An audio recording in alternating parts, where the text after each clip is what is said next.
mga balita. Patuloy pa naman ang pag-aapula sunog sa isang mall sa Divisoria na nagsimula kaninang hating gabi pa. Kumapal din ang usok sa gusali na naging dagdag pahirap sa mga bombero. Para sa latest, may report si Dindo Flora live mula sa Divisoria. Dindo. Live on location. Martin, 21 oras na ngang nasusunog ang New Divisoria Market Mall dito sa Maynila. Kaninang umaga nga sa kalagitnaan ng pag-apula nito, binulabog ng pagsabog ang lugar. Pasado alas 10 ng umaga, sunod-sunod na pagsabog ang narinig sa loob ng nasusunog na mall. Kasunod nito, ang lalong pagkapal ng usok na nagmumula sa gusali. Ayon sa mga otoridad, mga tangke ng LPG sa loob ng building ang sumabog. Binombahan ng tubig ang dulong bahagi ng food court sa ikatlong palapag para hindi madamay at sumabog ang iba pang tangke ng LPG na nakaimbak sa lugar. Sa gitna ng pag-apula sa sunog, nakipagpatintero naman ang ilang bata sa mga gwardiya ng mall. Makakuha lang ng mga mapapakinabangang kalakal. May benta po yan. Anong gagawin niyo doon? Pangkain po. Pangkain. Hindi naman nakawala ang lalaking ito matapos masakote habang tumatakbo na may bitbit na dinekwat na mga bag. Saan galing yan? Nasunog po yun, pinagkagawa ng mga tao. Sa pinakahuling tala, nasa 5 na ang biktima ng sunog, kabilang isang lalaki na nakaapak ng basag na salamin at isang fire volunteer na nahiwang daliri at isang tauhan ng mall na swerte namang nabuhay matapos umunong makuryente. Sa kabila ng mga dala nilang breathing apparatus, hirap pa rin ang mga bumbero na apulihin ang sunog. Hindi natin basta-basta mapasok yung area dahil sa init at saka malakas ang usok dahil sa mga nasunog dyan sa loob na light materials. Patuloy pa rin ang investigasyon sa sanhi ng sunog. Martin, sa ngayon patuloy pa rin ang sinasagawang cooling off procedure kung saan hinahayaan namang tuluyang masunog ang lahat ng nasa loob ng mall.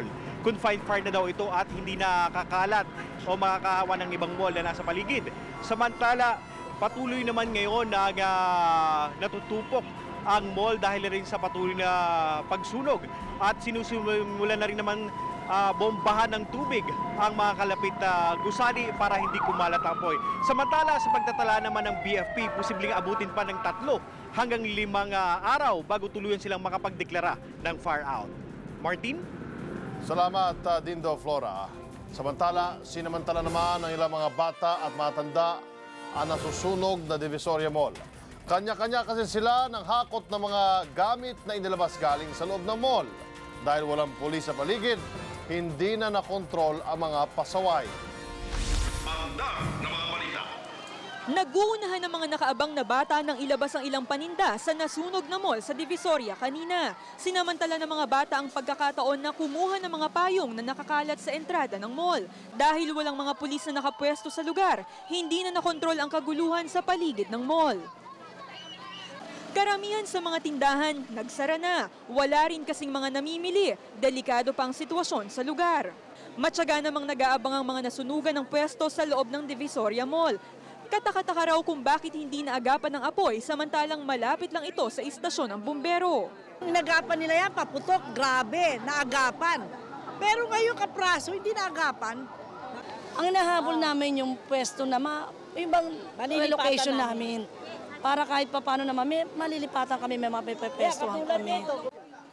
Ang ilang tindahan na nakapagligtas pa ng mga paninda, wala na raw balak ibenta ang mga naisalba dahil wala na rin daw bibili nito. Wala, sasoli yan sa pabrika. E paano pa mabibenta kasi ano yan? Ano na yan damage na hindi na yan hindi naman. Pag binalik to, ganun din ang kapalit niya, ganun din ang presyo. Ayon sa BFP, tinatayang aabot pa ng 3 hanggang 5 araw tatagal ang sunog bago ito maideklarang fire out. Hindi kasi makapasok ang mga bumbero sa gitna ng mall dahil sa mga nakakalat na LPG na maaaring sumabog anumang oras. 60 to 100 na 6 feet. So nato kami, conscious kami kaya ayaw namin muna pumasok baka sumabog, malubog ang bato. Patuloy pa rin inaapula ang apoy sa gusali pero tinatayang aabot sa mahigit 1 bilyong piso ang halaga ng nasunog na ari-arian. Alexa Reyes, News.